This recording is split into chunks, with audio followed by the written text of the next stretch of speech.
Hi Maria, first of all, you're very welcome back to Capricorn TV. Thanks for having me back, James. Great to have you here today in your hometown. We're going to talk about some new interesting research.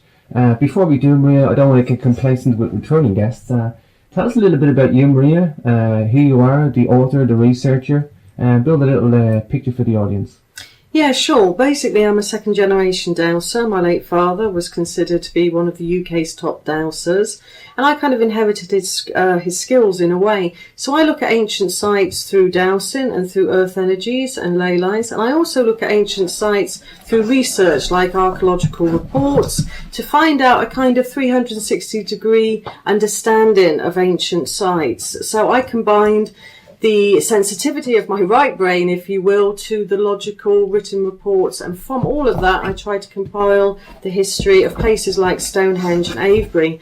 I've also written several books, some of which are on Stonehenge, about earth energies, Avebury, Sun, Moon and Earth, and Divining Ancient Sites. They're all books on ancient sites and lays. Important that you mentioned the Earth Mysteries. For me, Earth Mysteries is the last thing I looked at. I'm coming at it from a technical point of view, an engineering and a scientific point of view, and there is a lot of that goes on. There's a lot of astronomy, a lot of engineering involved in these ancient monuments, Maria.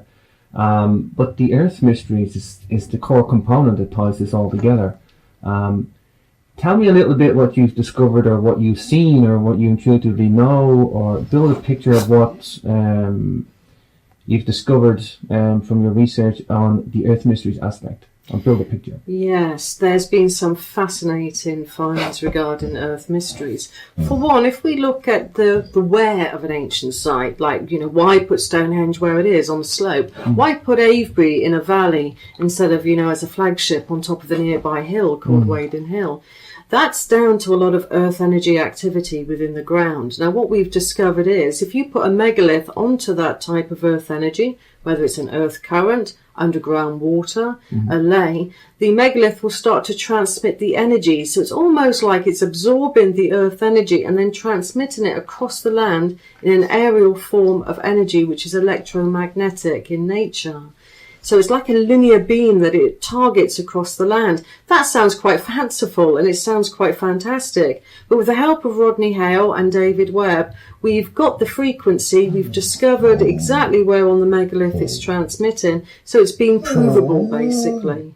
I think the most important thing, like you described, is these guys had specific locations. A lot of people get concentrating on the astronomy. They want to see the spectacles. They want to see sunbeams coming in and illuminating chambers, or they want to see alignments, and people can get trapped on that. How do you explain to the world and the public, Maria, as a researcher, when you can't see the energy, to feel it or douse it, or it seems more conceptual? Do you see that as a struggle to get people to understand that or see that? I agree. It is a struggle. It's unseen. It's invisible. Is it real? Is it not real? That's the problem behind it. So with the help, like I mentioned earlier, of Rodney Hale, with his equipment, I mean, he had some very sophisticated equipment, copper-based probes that would go into the earth current to register anomalies, to see if he could get a signal. And what he found was he did have signals only on, for instance, the Mary current. And the Mary current was discovered by Hamish Miller and Paul Broadhurst in 1985. Now, they said that these currents, flowed across the landscape, basically. So we chose a Pacific part in Avebury Henge to put in the copper probes to see if we could get the signals, and indeed we did. So something is going on where they say the currents were, and you can get a control area just outside of the current, for instance, and you don't have a signal. So these signals do flow where dowsers and sensitives and ancient texts said they flowed. Wow.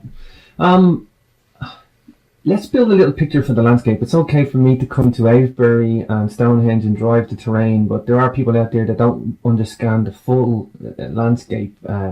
maybe see can you paint a picture for the audience as best you can, and I'll maybe put some stills in as well. But the greater landscape of Stonehenge and the greater landscape of Avebury, and they're not that far from each other either. Maybe the overall picture of both places together. Okay, we'll start with Avebury Henge. Avebury Henge is a gigantic ceremonial centre. It incorporates a gigantic stone circle of about 100 stones, which is the largest stone circle in the world, inside of which are two smaller stone circles, one said to be the Temple of the Moon and the other is the Temple of the Sun. They contain, roughly speaking, between 27 and 30 standing stones each. It also had 4 megalithic avenues. William Stukely in 1724 depicted just 2 megalithic avenues, but there were in all probability 4. Right at the kind of centre of this huge megalithic complex, which if you totted all these stones up to get an amount, there was probably about 800, 900, could have even been 1,000 on par with Karnak in Brittany. So it was a gigantic centre. You also had the largest man-made mound in Europe, very close to Avebury stone circles, which is called Silbury Hill, which was a gigantic chalk block 7-step pyramid, which was eventually smoothed off with grass. Not far from Silbury Hill, probably about a quarter of a mile away, you have the West Kennet Long Barrow, which is a megalithic chambered tomb, or it's said to be a chambered tomb. I'm sure it had a primary usage that wasn't to do with burial at all. And close to West Kennet, you have what was thought to be the largest long barrow in the Avebury environs, which is called the East Kennet Long Barrow. But all in all, you've got surrounding Avebury, you've got dolmens like the Devil's Den, not far from where I am in Marlborough, and you have at least 69 to 70 long barrows that were inside round about a 10-mile perimeter of Avebury Henge. It was a huge ceremonial centre. In respect to Stonehenge, then, there's a similar type of megalithic complex going on there. People obviously know the icon that Stonehenge is, but again, surrounding curses, monuments, barrows. These two places overlap then if there's such a large radius. They're about 17 miles apart. Stonehenge is 17 miles south of Avebury Henge, and Stonehenge was a gigantic complex. I mean, it did contain what's called the Cursus Monument, which has been dated by Orthodox archaeology to about 3,800 BC. That was huge. It went for 1.7 miles east-west across the ceremonial landscape. It had chalk block walls about 10 feet tall with no entrance. It's an enigma. And there was about 140 Cursus monuments throughout England alone. So you have that in the Stonehenge environs. You had Stonehenge Phase 1. Now, Stonehenge Phase 1 was a very beautiful temple space. It had a very narrow opening in the northeast, and it had an opening in the south. It was dedicated to the moon. So imagine you have 56 blue stones, brought in from the Preseli Mountains in Wales, set in a large circle with a henge monument that was unlike any other henge in the UK because it had a ditch and a bank and an outer bank as well. So it looked quite different. That was chalk white, set against those dark midnight blue standing stones. That's like the archetypal Eastern philosophy yin-yang colouring, and that was their aesthetic choosing. So you had these very dark stones set against the white henge bank, would have looked breathtaking. Now, the heel stone, which was outside of that stone circle during Phase 1, that was aligned precisely to the moon. Most people think, the heel stone from the centre of Stonehenge was aligned to the midsummer sunrise. That was a later addition. It's actually 2 metres out, technically speaking. The moonrise during the mid-swing position of the moon's metonic cycle is exact. So every 9 years, the full moon would rise above the heel stone during Phase 1 of Stonehenge. And when it did so, round about the winter solstice, it would also portend an eclipse. So it's an eclipse predictor as well. Wow. I'm trying to build a picture of the landscape because I want to get to the people who built this, or the people who are buried there, or the people who are associated or affiliated with these monuments. You're not just associated with the earth energies, Maria, or the astronomy, and I know that's a big body of research that you've done, but you are deep in the archaeology too. You cover the spectrum. Tell me your interest in the archaeology. Is it to, quote, find who the builders are? Is that the main idea? I studied with Wessex archaeology at the University of Bath in Swindon under Wessex archaeologist Bob Clark. So I've got a good ground in archaeology. And what I wanted to do with the archaeological research was find out more about the people as well as the monuments. They left us monuments worldwide, from the pyramids to Stonehenge to Newgrange and Ireland, which you're very familiar with, James. So they left us a lot of monuments, but who were they? What did they look like? What kinds of lifestyle did they lead? I'm just as interested in the people of Stonehenge than Stonehenge, the monument itself. In that respect, it was a very successful culture in terms of broadcasting across Europe their philosophy, ideology, how they either buried their dead or how they did their astronomy, whatever you want to call this culture. They were very successful in, transmitting who they were, because and I say that because we don't seem to have a starting point. There seems to be pockets. So you have the megalithic culture surrounding Avebury and Stonehenge in your terrain. And then you have the Orkneys, and you have pockets in Sligo in Ireland, and then in the Boyne Valley and Brittany, a cluster there. And it seems to be what I probably call dominions, Maria. Do you have any theory why there's dominions, but they're all representing the same ideology, the same philosophy? Does that have any appeal to you in a mystery sense?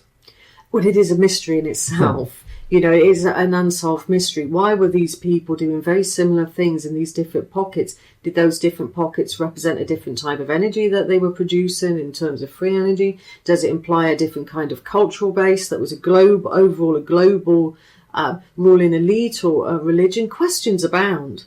So I think there isn't one overall answer to that, but it is still an unsolved mystery. I think the commonality is definitely there. I just don't know how you would define that commonality. The burials are very indicative of something, and I'm going to get to the people there, because the people that are associated with these monuments are often buried, sometimes cremated in some places, sometimes actually buried there. I think England's very unique with its long barrows, and very, it seems to be an icon of the tumulus or tombs here. Maybe describe the long barrow, what it is, a normal barrow, the long barrow, and then we'll get to the people inside. Yeah, sure. Well, there's several different types of long barrow in South England alone. You have the West Kennet long barrow, which is a megalithic chambered tomb, which is said to be a Cotswold 7 type of long barrow. Basically, it's a very long mound, and there's only a small part used that was made into burial chambers. But I'd say burial chambers, but I think that was the secondary use. The primary use, nobody really knows. That's another unsolved mystery. A lot of people say they have acoustic values, they have healing values. Theories abound.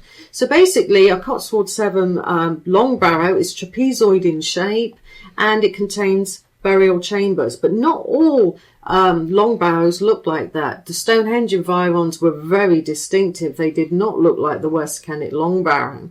What they looked like was like a roof of a house. Imagine that in the landscape. Very, very long.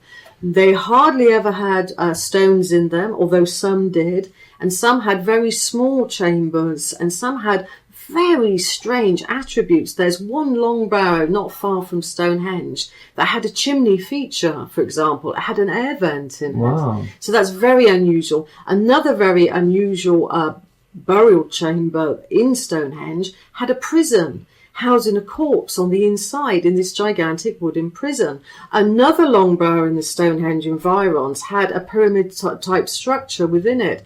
Other long mounds had mounds within mounds within mounds, like Russian dolls. Nowhere else in England do you find those sort of long barrows apart from the Stonehenge environs. So when tourists or spiritual pilgrims come to Avebury, they look at the West Kennet long barrow, because it's a fantastic reconstruction by Professor Stuart Piggott and Professor Richard Atkinson, done in 1955, and they think all long barrows look like that. In Stonehenge, they didn't look like that, and they were very, very different. Wow. I know from Holland there's an oval shape, and they're like barrows that are elongated. They're like an oval shape, and then the barrow is like a circular. There's circular ones as well. Do Do you think they were just individualistic styles, or there was a technical function for them? I think there was a technical function for them, because again, we think of long barrows and we associate them to burials. Sometimes that did happen, but in the Stonehenge environs and Avebury alike, and in Avebury there's an east-west split. In the west, you tend to have, burial chambers, and in the east, they're earthen long barrows, meaning they never contained one single burial in them.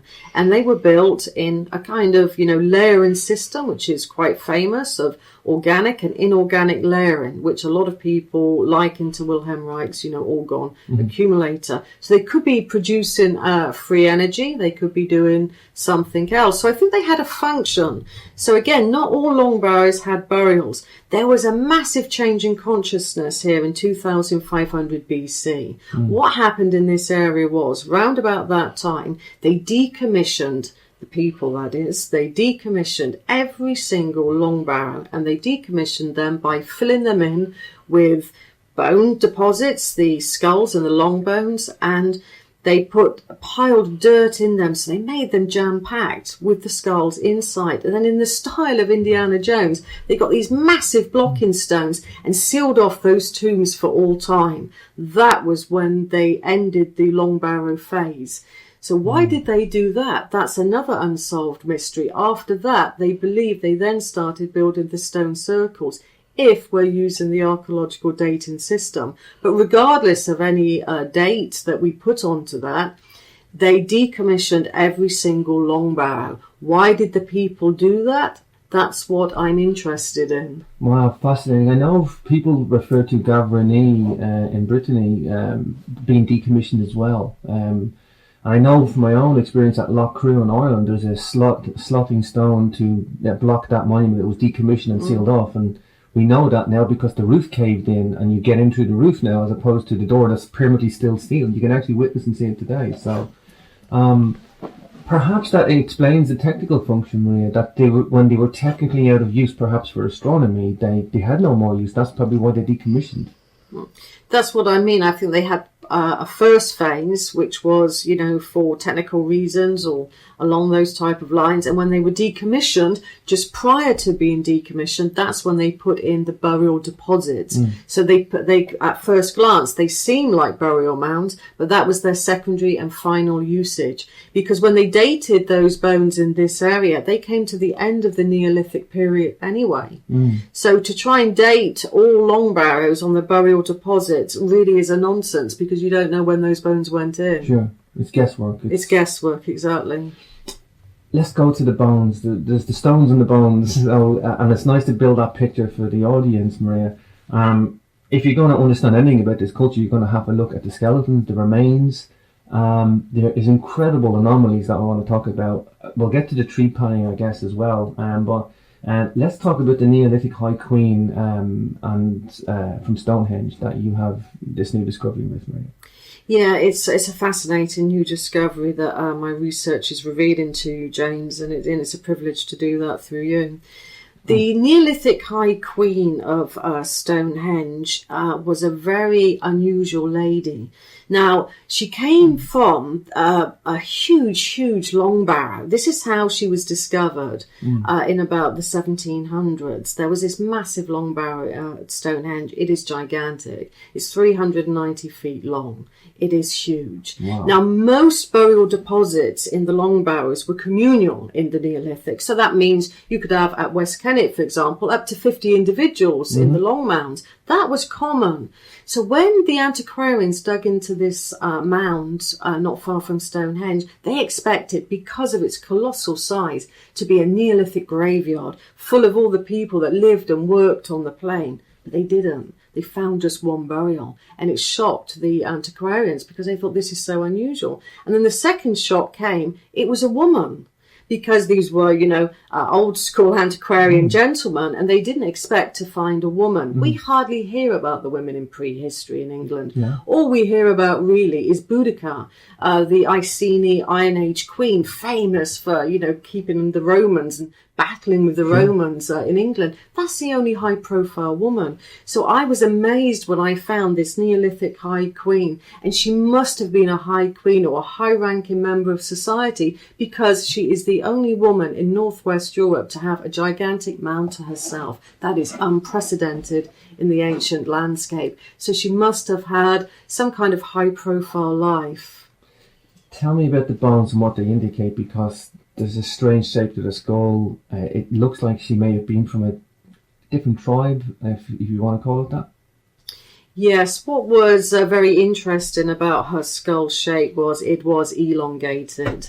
I mean, we hear a lot from other researchers' work, like Brian Foster, for example. He's done a lot of work on the Paracas skulls of Peru. Now, they're not that elongated to be like cone heads, but they're certainly elongated on par with Malta, for example. So she was probably, in the way that she looked, and I'll give you an illustration of her for the program. She had an elongated skull, very elongated. In fact, it was noted that the other people that were found from the nearby burial mounds, they too had elongated skulls. So we can say with all probability that there was a ruling elite in the Stonehenge environs for sure that had elongated skulls. That cannot be dismissed. In fact, there was some archaeologists in around the year 2000 that looked at the skulls and said, yes, they are. There was two types of people living in Neolithic Britain. One had the round skulls, very European looking, and one had the long elongated skulls. And this was noted in archaeology. And a top curator of a British museum, he points out, undeniably so, that there were these two types of people, and they were co-inhabiting at the same time, because you had two shapes of skull came out of a long barrow in Gloucestershire. And the reason why has this been suppressed? Why don't people know about this? Because round about the 1900s, you had some anthropologists, and they looked at these long skulls. They knew about them, and they looked at the round skulls, and they came out with quite a racist theory. They thought the long-skulled people were basically stupid, and that the round-skulled people came from Scandinavia. They had blonde hair and blue eyes, and they took over the ancient landscape, and that led Hitler to believe in his Aryan race. So after the Second World War, anthropologists, for example, thought it was awful to look at these long skulls and round skulls. So in archaeological terms, you had to talk about the beaker culture. You weren't to mention the long skulls or the round skulls at all. So that's why it's been kind of hidden from history, if you will. By sheer definition, Maria, if you have a round skull or you have a long skull, it's at very least a different tribe or a different group. Or if you just even want to be politically correct and say it's a different group of people. Archaeology still hasn't wrestled with that. I know from the Malta skulls, I think they call them Mercephalus or Mercephali, and that they're somehow deformed and that it's a natural deformation. However, that's kind of blown out of the water when you consider that it doesn't symmetrically deform. If there's a deformation, it's either on one side or the other. It doesn't deform symmetrically about the axis of the skull. What do you notice about the symmetry of the skull of the Neolithic High Queen? Is there symmetry? Does it look perfect? Does it look natural, but just a different, unique shape? It does look natural, and it does look a unique shape, which hints at a race, maybe of certainly a different type of people. If it was in the Stonehenge environs, this was a lot of people, because around her barrow, which was the largest barrow in Northwest Europe, like I mentioned before, were other barrows as well. And from these barrows came numerous elongated skull after elongated skull after elongated skull. There was one evidence of only one possibly having its head bound in bandage, but the rest seemed to say it was a natural feature, not a kind of deformity that you can get very strange shaped skulls through a deformity, and they look like almost alien actually. But these weren't so. These were good bone work, and she was quite a healthy person as well. I mean, another elongated skull from near Stonehenge had hardly any erosion on his teeth. That means he had a very refined diet. So these people were living well within the Stonehenge environs. Wow, incredible. it seems to be, Maria, with the Malta skulls, there was originally 5,000 individuals, and then there's only 6 skulls that remain. And it's a massive blow to archaeology and the legacy of that history. Archaeology just, it seems at best it's surreptitious or clandestine suppression of knowledge, and at the very worst it's the biggest blunder of all time to have that many skulls go missing, and especially the same unique elongated or at least oval shaped or at least a different genetic tribe, if you want to call it that. It definitely seems like there's a suppression of knowledge, and you cannot get past that, and they are associated with these monuments. I think that's what the Stonehenge stuff indicates over here too. Absolutely, and it's great that you said suppress, because I would like to say to the viewers and the listeners alike that when we're talking about these long mounds, we're talking about long mounds in a military zone. Yeah, they all on the Salisbury Plain. Salisbury Plain is owned and managed by the military. You have no-go zones in the Salisbury Plain. 2 of these barrows, the one barrow that housed the most elongated skulls, and a story in itself, you can't visit. It's in a complete no-go zone. So again, is that kind of deliberately so? Why is it that these elongated skulls are in a military zone? I find quite fascinating in itself. The military aspect, there's probably as much military zone around Stonehenge as there is megalithic, and if not, they're encompassing the both. There's firing ranges down there as well, which I didn't know about either until recently. I guess a lot of people will say they're there to protect them, they're helping protect the environment. Do you think that's perhaps an aspect? They've only been protected just recently. Now, all credit to our Neolithic ancestors for their engineering skills, because, for example, the Neolithic High Queen in her massive long tomb was used until recently by the tanks to practice manoeuvres on. Wow. And despite tonnage after tonnage after tonnage going over the roof ridge of that mound, it still remained intact. Tell me about the trepanning. I know we did a radio show, Maria, but we'll put some images as well. Trepanning, it seems bizarre that this is actually a fact of Neolithic age, that skulls were operated on in brain surgery. However crude it may be, what way you want to look at it, still people were operated on their skulls from either blows to the head to release blood pressure or whatever, or swelling. The fact that there was trepanning going on at some of these skulls, maybe talk about some examples of that and the research you did on that as well.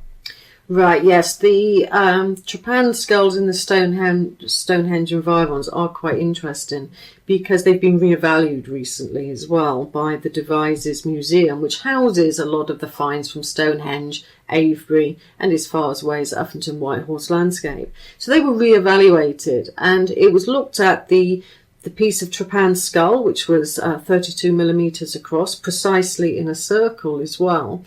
Why did they do that? And it was thought at one time, like you say, maybe to release pressure, from the brain. But then when they revalued it, they thought, no, that was probably for brain surgery, possibly to operate on a tumour. That's the official line now, not just, to let spirits out. It was once thought that trepanning was completely shamanic, and for some reason you'd want a hole drilled in your head to let, a spirit out, or epilepsy. But no, it's far more sophisticated than that, and it is thought that it was brain surgery. Now, right by that piece of trepanned skull, you have the actual skull as well. Now, what was very interesting about the skull is the teeth were perfectly white. That was one thing that was noticed about it. The bone was perfectly preserved as well. So the way that it was placed into the burial mound was with great, great care, so that it was preserved. That's interesting as well. Very close to the trepanned skull, there was a mound, a round barrow, and that when that was excavated, what they found in there was this strange instrument. Now, archaeologists call it a hat pin, or to hold cloth together. Mm-hmm. But when you compare it to even like medieval surgical equipment, it surpasses that. Now, they made sure that it was wrapped very carefully. It was in a wooden box, and then it was bound by leather and cloth, and that survived as well. So they wanted that in the next mound to the Trepanning skull cannot be coincidental. Yet for some reason archaeologists are saying, oh, it's just a coincidence. I don't think it's a coincidence at all. I think the ancients put the two together as a kind of written legacy in a way into the mounds in the Stonehenge environs. You don't get that Trepanning evidence from Avebury, for example. That again happened around Stonehenge. So what was going on at Stonehenge? Was it the lords of the ancient time period? Did people come here to be operated on? There was more than one Trepanning skull from Stonehenge, and some of them showed that the muscles and the bones survived surgery and they went on to live a life. So it worked, basically. It beggars belief that there's more than one example. It's not a rogue example then. It's like Stonehenge was a medical centre. Stonehenge, in all probability, was a medical centre because it had a lot of Trepanning skulls in. When you look at other complexes like Avebury, Orkney, Callanish, large stone circles, they don't seem to have the types of skulls and the types of evidence for surgery. And people came to the area from Germany, for example, with very bad knees. So wow. they were coming to here, and that's the Amesbury Archer. It was noticed with the Amesbury Archer that was dug out of the ground probably about 9 years ago now, but don't quote me on that. I really can't remember exactly. Quite some time ago. He literally came to Stonehenge and he had a missing kneecap. So did he come here for healing? Even the archaeologists are mooting that now. In all probability, yes, he did. So you find from the graves around Stonehenge some very healthy people and some people that were maimed as well. So it was a centre to, I feel, to have operations done and for healing to take place. I know from recent research, I think there was isotopes of teeth analysed, and that there was Scottish, the most likely people in the Orkneys were navigating down to Stonehenge. This was, British Isles was like megalithic territory where they navigated at the very least to the four corners of Britain, to and from this place. Well, exactly. I mean, they were the oxygen isotopes taken from the Riverside project led by Mike Parker Pearson. And what they discovered through those teeth enamel was the water that you drank and where you drank it from when you were small, and it registers like in your enamel of your teeth. And they did find a lot of activity from Germany and from Orkney alike. And also they know they traded a lot in Aberdeen cattle from Aberdeenshire. So they were moving cattle across vast distances as well. So they found the bones of those as well. And also they found in Durrington Walls, which is close to Stonehenge, evidence for a lot of feasting as well, and they liked sweet tasting pork. Wow. So that was also documented. Well, I know at Newgrange and Noath that there was a mace head found at Noath, and it's the nearest source for that stone is in the Orkneys as well. So, and the art is the same there as the Orkneys, and it's like the British Isles, Scotland, England, Wales, Ireland. Distance was not a problem to these guys. Does it make sense then that they had a megalithic centre like Stonehenge for medical reasons? Like, was that the primary purpose for coming here? Would you call this the capital, Stonehenge and Avebury, a capital? Would it be right to do that? I think Stonehenge had a function, and I think it was the function that attracted people. It's very interesting when you look at the houses that were built in Orkney. They have the same diameters, the same shape as the houses at Durrington. So they were the same size. Again, that's not coincidental. That's having an archetypal house size used in Orkney as it was in Stonehenge. So that proves that there was a lot of linkage between these people. So I don't see them as separated at all. I see them as functioning as a whole. They're a compartment of a greater whole. What that greater whole is what we're looking for answers. You and I are looking for those answers. So I feel that they're very linked. I just came back from Holland, Maria, and it's like they want to link Holland up with other monuments in Germany and Scandinavia, and it's like the rest of megalithic Europe doesn't exist. They refer to the beaker culture there, and they don't refer to the beaker culture anywhere else. It's like they just can't see past the other side of Holland. It's like they're going to the east of Holland instead of to the west. Do you ever see a day when all archaeology teams in all of Europe will coincide their efforts? I'd like to think so, but I think archaeologists are quite competitive. They want their own archaeological paper out, and they want the recognition for their work, and they want funding. The reason why Stonehenge has got a lot of attention, for example, is because it was funded by the Riverside Project. And they had TV programs associated to that. So that's why that got a lot of attention. I mean, the reason why it's overlooked, like the elongated skulls, that's completely overlooked because archaeology doesn't want to look at that. Archaeology would choose what it wants to look at, and if it fits into its time frame of 3000 BC and then 2500 BC, they like that. But there's anomalies at Stonehenge. From one of the Q&R holes, which was one of the original bluestone places at Stonehenge, which was like a curvature feature, and it's one of its early phases, they found some grain. And that grain dated that Q&R hole, the early feature, to 7000 BC. But they chose not to talk about that date because it doesn't fit in with their 2500 beaker culture and what they teach us in schools, basically. Now, in the Stonehenge environs, if we go back to sort of the Neolithic and the elongated skulls, if these people were a race and were a ruling elite, which I'm sure that they were, because like I said, we talked about, isotopes, their teeth showed lack of erosion, for example, something happened to these people, something quite tragic. And it's quite sad in a way, because if we kind of look at the people, this Neolithic High Queen, she was a person. Yeah, she was a person with a family. Now, her relatives, or her race, or whatever, they were literally in the Stonehenge environs hunted down. And they were killed and murdered. Because around her magnificent long grave, you have barrow after barrow after barrow with murder victims interned. Now, one barrow right in the middle of the Salisbury Plain, right in the no-go zone as well, there is one barrow that tells a tragic story.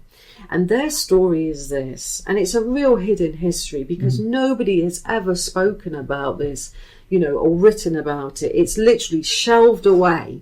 What happened was they rounded up all of the men in the area because there was no female skulls at all. These men were about 25 years old. They were in the prime of their life. There were some older men and there were some children as well, some as young as 3 or 4. Now, these people were rounded up. They all had elongated skulls, or the majority had elongated skulls there. There was 1 or 2 that didn't. So they were rounded up and they were put to death. They were so savagely killed that one had half of his skull missing. The other was smashed to pieces, although lots of skulls did survive with just like a cleft round on the right-hand side of their skull. Classic. So not only were they murdered, the children were shown no mercy whatsoever. They were all put to death at the same time. They were unarmed because they had no defensive moves about them. So they weren't fighting back, and they were cut. And shockingly, one was beheaded. One was executed. There was the first chap that unfortunately met his death like that. Was he executed with the young children around? These were people. Neolithic genocide, Maria. It was genocide, and that's what I say in my forthcoming book, which is, the elongated skulls of Neolithic, telling their story, that it was genocide. Now, the story doesn't end there. Like I mentioned earlier, these were ruling elites. They had a good refined diet. But these people that were rounded up, these men of the Neolithic with the elongated skulls, they showed signs of sudden, massive dental erosion. And we see this type of dental erosion with the Anglo-Saxons when they came over here in the Dark Ages because they ripped at meat. Now, you have your teeth will erode at a 45-degree angle if you're not using knives and forks, basically, if you're ripping at flesh. And these people showed those signs. So could it be that they were hunted down and then they were imprisoned for whatever reasons? And they, instead of having their refined foods, these were the royalty. They were made to eat a pauper's diet like wolves in the night. That is their untold story. Yeah. I kind of get, when you tell me these specific details from the research you've done, Maria, I get the idea that they knew their enemy, that they were either interbreeding with these people, and then a new king or a new guy comes along and tries to eradicate that tribe, and it's like an ethnic cleansing. It's like what you hear in modern day ethnic cleansing, that they probably knew their enemy, as opposed to just random people that they rounded up that they didn't know. Perhaps there was interbreeding that they didn't like, and somebody wanted just to have their tribe back again, their genetic stock. Does that feel right to you? Well, I think that there was. I mean, the archaeologists do point out that round about 2500 BC, using their orthodox timeline, that there was more of a blending of the two cultures. They were quite distinctive in the Neolithic. So you had the elongated skulls and you had rounder skull people. Towards the end of the Neolithic, that's when there was this genocide in the Stonehenge environs and in Gloucestershire as well, which is the next county along. So you did have that type of genocide going on at that time. So it could be that there was one ruling people taking over another ruling people. But the interesting thing is all of those murder victims, and there was, over 25 from one barrow alone of males in the Stonehenge environs. If that was going on, as all the evidence points to, it seems to be at the end of the Neolithic, it became very, very violent. Whereas before, it was more of a kind of peaceful utopia. So it was almost like after that genocide, things got ugly in the Stonehenge environs. They changed the shape of the stone circle, which was phase 1 that I described earlier, with the beautiful dark blue stones set against the white Henge monument. Then phase 2 got built at Stonehenge, and that's the Stonehenge we're very familiar with the gigantic trilithons. So everything changed. Once the elongated people lost their power, if indeed they did, everything changed here. Wow. Maria, just maybe to finish up, I know you didn't come by this information easy. It's been a bit of a struggle to get here. It's not off the shelf material, it's not hard to get this. Maybe tell us a little bit about that struggle and we'll wrap it up. Yes, sure. It was a struggle to see the skulls, to make appointments for them, to find them, to track them down. All the information that I've got from this came from different archaeological reports all over the countryside. It's taken me about 1.5 years to put this story all together about our Neolithic past. I do feel that when you start to try and track down, whether it's giant skulls from Stonehenge or whether it's elongated stones from Stonehenge, it's almost there's a block put in front of you. It is very, very difficult to try and track them down. Unfortunately, apart from the archaeological reports that described these elongated skulls from that barrow that I told you about in the no-go zone that had all of that male genocide, most of those skulls have gone completely missing or got broken in transit. Wow. Would you call these people the Nephilim skulls? Would you like to use that label? It's very popular to use the word Nephilim these days, but as a label, would you feel safe to call them a Nephilim tribe? I feel comfortable with that. It's a popular term. It's a term that people in the alternative histories are very familiar with. So I'm comfortable with that. My angle is, this was a high-profile Neolithic woman on par to a queen. And she has not had her story told. And that's important to me, to think of these people as people, not just Nephilim or something. She had descendants. She was a ruling elite and she looked different. And I think, her story needs to be told. She was high ranking. She could have designed the Cursus monuments. She could have been in control of Stonehenge. And we think completely, quite wrongly so, that these were males in Stonehenge. It wasn't. She was a woman. She was the Neolithic High Queen of Stonehenge. Sure. I think that's the most important point, Maria, is that, you can look at the monuments all you want from an engineering and science perspective, but if you go looking for the bones, if they were just normal bones with no damage to them, you might not learn anything. You might not know any more of the story. You might just go, okay, we found a set of bones, but there is a massive story there, and you know that because you've done the research. And I think that's the most wonderful thing, is that we have a new window into this research. It's a new piece of the puzzle, and hasn't been put together. So I commend you on that. Maria, give us the name of the book again one more time, and where we can get a copy of it on your website. Yes, the book's going to be out very soon. It's going to be on my website. It's called Untold History, The Elongated Skulls of Stonehenge. And what I'm asking people to do is please support me on this work, because the money I get from this book, which is going to help fund my next book, which is called From Stonehenge to Serpent Mound. And that's going to look at the very similar design features that I've discovered from the Druidic period, the Iron Age period of Great Britain, exactly the same as some of the mound building in Ohio, for example. So he's looking at two different cultures, and I do need funding for that. So buy the book. It's a fascinating story. I've missed some really good bits out that you'll find in the book, and enjoy it. This is our Untold History. TheAveburyExperience.co.uk, is that correct?